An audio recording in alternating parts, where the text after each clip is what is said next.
Que el Señor te bendiga, mi hermano, mi hermana. Es un gusto estar acá contigo una vez más. Capítulo 19 del primer libro de Samuel, que nos corresponde el día de hoy. Así que después de esta introducción, iniciamos.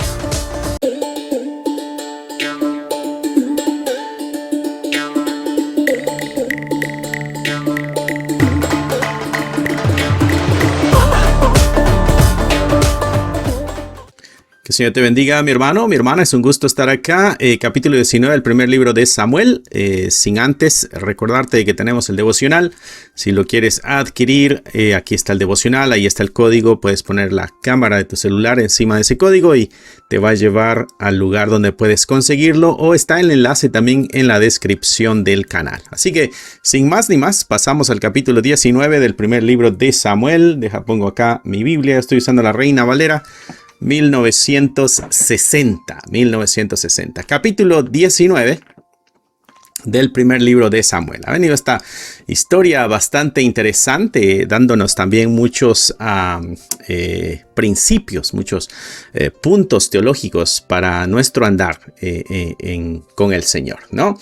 Así que esta es como esta película de acción, ¿no? Y acción y suspenso, con un toque de ironía por ahí, ¿no? Porque en este capítulo el asunto se complica un poco porque el rey Saúl aquí ahora ya no disimula. Porque ha pasado de los celos que han sido silenciosos, te has dado cuenta en el capítulo anterior. Ahora en este capítulo ya da órdenes directas de ejecución. Así que este es el episodio donde David descubre que estar ungido por Dios, y esto es para ti, para mí también, mi hermano, estar ungido por Dios no te quita de la lista de los más buscados, sino que a veces eso es lo que aumenta el valor de tu cabeza, ¿no? Así que vamos a sumergirnos en este capítulo a ver qué es lo que la palabra del Señor nos trae el día de hoy. Versículo 1, Reina Valera, como te había dicho, 1960, Saúl procura matar a David. Versículo 1 dice, habló Saúl a Jonatán, su hijo, y a todos sus siervos para que matasen a David. Pero Jonatán, hijo de Saúl, amaba a David en gran manera. Tú recordarás que Jonatán había hecho un pacto con David y habíamos analizado ese pacto, un pacto bastante interesante, ¿no? Pero aquí es donde las máscaras se caen.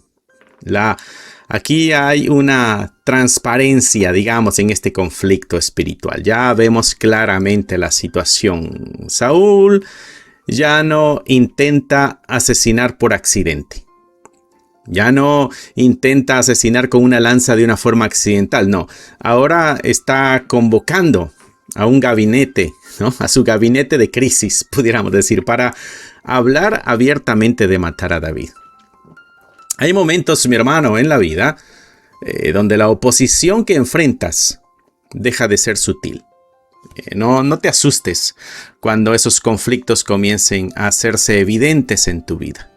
A veces Dios permite que el enemigo muestre sus cartas para que dejes de intentar negociar con lo que está diseñado para destruirte. Así que la claridad, aunque sea dolorosa, ese es el primer paso para la estrategia del escape. Es necesario que las cosas se pongan claras, ¿no? No vaya a ser que tratemos de negociar con aquello que está intentando destruirnos. ¿Recuerdas la historia en el huerto del Edén de Eva y la serpiente? Negociando, platicando, tratando Eva de convencer a la serpiente. Sin embargo, sale convencida. Bueno, es mejor tener las cartas claras para no negociar con aquellos que están intentando destruirnos. Versículo 2 y versículo 3. Y dio aviso a David, diciendo, Saúl mi padre procura matarte, por tanto cuídate hasta la mañana, y estate en lugar oculto y escóndete. Versículo 3, y yo saldré y estaré junto a mi padre en el campo donde estés, y hablaré de ti a mi padre, y te haré saber lo que haya. Voy a tratar de convencerlo en otras palabras, ¿no? Aquí hay un apoyo en medio de este campo enemigo, ¿no? El heredero del trono, este es Jonatán, el heredero del trono, pero se convierte en informante del que está siendo perseguido. Dios posiciona a Jonatán en el lugar de mayor peligro para David para que sea su sistema de alerta. Ese es Dios protegiendo. Dios nunca, mi hermano, nos dejará sin aliados. Siempre habrá un remanente, alguien que apoye. Incluso en las estructuras que parecen más hostiles, ¿no? Tu lugar de trabajo, quizá, tu familia o qué sé yo, algún sistema injusto donde te encuentres. Dios tiene Jonatanes estratégicamente colocados, personas que tienen acceso a información que tú no tienes y que están dispuestos a arriesgar su comodidad para proteger el propósito que Dios tiene en tu vida. Mantente, mi hermano, confiado en el Señor. No te desanimes y sigue confiando en el Señor. Versículo 4 y versículo 5 dice: Y Jonatán habló bien de David a Saúl su padre y le dijo: No peque el rey contra su siervo David, porque ninguna cosa ha cometido contra ti, porque tus obras han sido muy buenas porque sus obras han sido muy buenas para contigo. Pues él tomó su vida en su mano y mató al filisteo. Y Jehová dio gran salvación a todo Israel. ¿Tú lo viste? ¿Y te alegraste? ¿Por qué pues pecas contra la sangre inocente matando a David sin causa? Y aquí está Jonatán intercediendo, ¿no? Es una intercesión basada en la justicia. Él no está rogando por la vida de David basándose en la amistad, sino en la lógica del reino. ¿No? Le recuerda a Saúl lo que Dios hizo por Israel. Apela a la conciencia del rey. Este es un principio de defensa legal celestial, ¿no? Cuando te ataquen, mi hermano, algo que Dios hace es de que Dios levantará defensores que hablen por ti cuando tú no puedas estar presente. Esa es nuestra confianza, que Dios es nuestro protector. No necesitamos nosotros defendernos a gritos, ¿no? Porque tu historial de servicio y la integridad de tus acciones van a ser los argumentos que Dios use en las conversaciones privadas de tus adversarios. Por eso es bueno mantener un testimonio intacto, correcto, digno, porque no sabes en qué momento será utilizado para tu beneficio, para tu protección. Así que vemos a Dios actuando ahí a través de Jonatán también. Versículo 6 dice: Y escuchó Saúl la voz de Jonatán, y juró Saúl: Vive Jehová, que no morirá. Y llamó Jonatán a David y le declaró todas estas palabras, y él mismo trajo a David a Saúl, y estuvo delante de él como antes. Hay una especie de remordimiento en el corazón aquí, como que si hubiera algún tipo de arrepentimiento, ¿no? Y Saúl hace un juramento y jura por Dios que David no va a morir. Entonces David regresa a la corte y parece que todo terminó. Pero esta es una paz falsa, lamentablemente. Tú que ya conoces la historia sabes que esta es una paz falsa, ¿no? Y esto nos llama a nosotros a tener cuidado con las victorias emocionales. Saúl se siente conmovido, pero eso no quiere decir que haya sido transformado. Ser conmovido, mi hermano, no quiere decir ser transformado.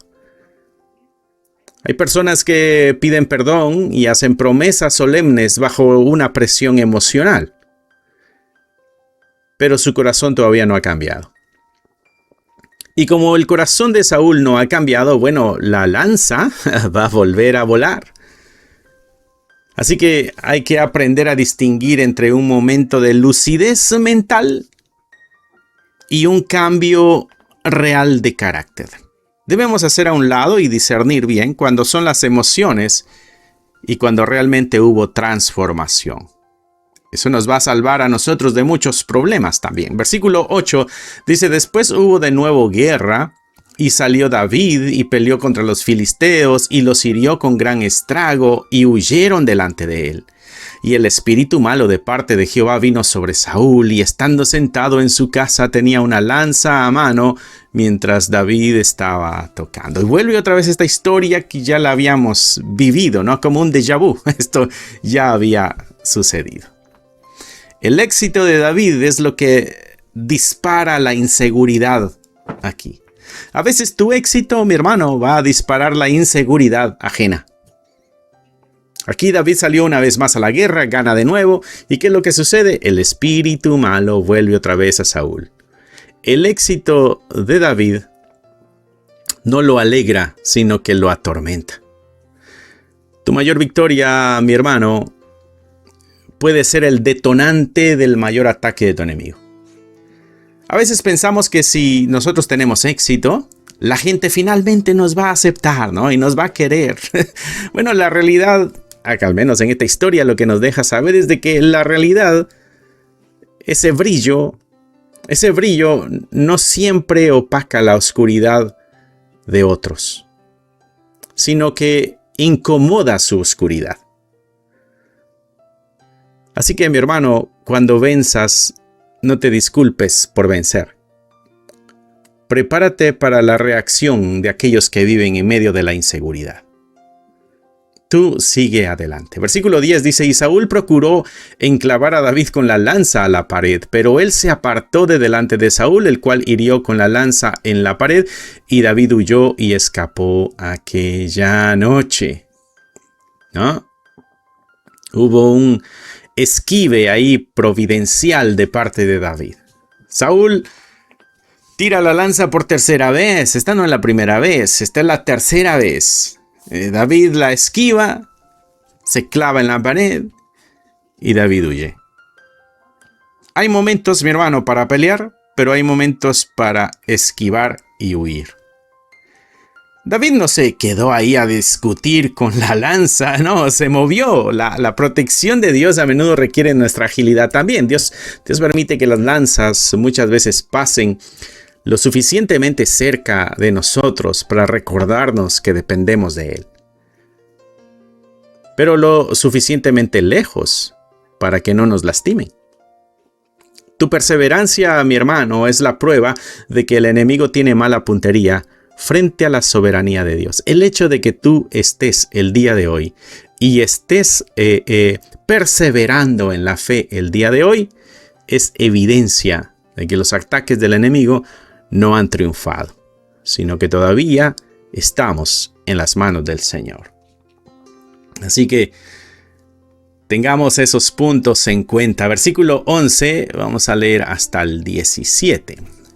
Saúl envió luego mensajeros a casa de David para que lo vigilasen y lo matasen en la mañana. Mas Mical, su mujer, avisó a David diciendo, si no salvas tu vida esta noche, mañana vas a ser muerto. Y descolgó Mical a David por una ventana, y él se fue y huyó y escapó. Tomó luego Mical una estatua, la puso sobre la cama y le acomodó por cabecera una almohada de pelo de cabra y la cubrió con la ropa. Y cuando Saúl envió mensajeros para prender a David, ella respondió, está enfermo. Volvió Saúl a enviar mensajeros para que viesen a David diciendo, traédmelo en la cama para que lo mate. Híjole. Versículo 16. Y cuando los mensajeros entraron, he aquí la estatua estaba en la cama, y una almohada de pelo de cabra en su cabecera. Entonces Saúl dijo a Mical, ¿por qué me has engañado así y has dejado escapar a mi enemigo? Y Mical respondió a Saúl, porque él me dijo, déjame ir, si no, yo te mataré. ¿Sabes? La mentira para salvar la vida. La lealtad familiar redefinida por el propósito de Dios. ¿A quién se le dará la lealtad? Al que tiene el propósito de Dios. Ahora, en este pasaje que leímos, entró en escena Mical, la hija de Saúl. Ella engañó a su propio padre para salvar a su esposo. Usa una estatua, un ídolo doméstico, eso es lo que había ahí, ¿no? Uno de los tantos ídolos que todavía existían. Y una mentira un tanto creativa, ¿no? Para ganar un poco de tiempo. Está enfermo. Y eso le está dando tiempo a David para huir. Mi hermano, Dios puede usar las conexiones más complicadas para salvarte. Porque Mical amaba a David. Y ese amor fue el instrumento para que David pudiera escapar. Este punto a nosotros nos enseña que Dios es el dueño de todas las lealtades, mi hermano. Él puede hacer que la propia casa de tu enemigo trabaje a tu favor. Es lo que está pasando acá con Mical. A veces la ayuda viene de donde uno menos se lo espera. A veces la ayuda viene de la estructura que intenta atraparnos. Porque cuando Dios te protege y te guarda, no hay nada que pueda interferir. Versículo 18 dice: huyó pues David y escapó y vino a Samuel en Ramá. Y le dijo todo lo que Saúl había hecho con él y Samuel se fueron y moraron en Naiot. ¿Cuál es el refugio que busca David? Es aquel lugar con aquel personaje que le ungió para rey, ¿no? David se va para Ramá, allá donde está Samuel. David no fue a buscar un ejército, fue a buscar un profeta. Busca el lugar donde comenzó su historia con Dios. Esto es clave. Busca el lugar donde comenzó su historia con Dios. Cuando el mundo se vuelve loco, mi hermano, y te sientas perseguido, no busques refugio en la fuerza humana, búscala en la fuente de tu llamado. Ve al lugar allá donde se encuentran los que te ayudaron a conocer a Dios. El mejor lugar para esconderte de un rey terrenal es la casa de un vidente celestial. Acá fue con el profeta. El mejor lugar que tenemos nosotros para refugiarnos es en aquellos que el mismo Dios nos ha dado para instruirnos. Recuerda que siempre hay un remanente que Dios tiene preparado. Versículo 19 al 21 vamos a leer: y fue dado aviso a Saúl diciendo: he aquí que David está en Naiot en Ramá. Entonces Saúl envió mensajeros para que trajeran a David, los cuales vieron una compañía de profetas que profetizaban y a Samuel que estaba ahí y los presidía, y vino el Espíritu de Dios sobre los mensajeros de Saúl y ellos también profetizaron. Cuando lo supo Saúl, envió otros mensajeros, los cuales también profetizaron, y Saúl volvió a enviar mensajeros por tercera vez y ellos también profetizaron. La zona que está protegida por el Espíritu Santo.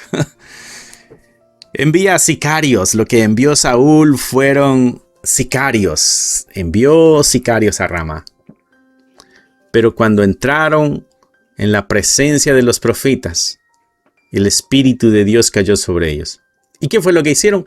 Comenzaron a profetizar también. A hablar la palabra de Dios.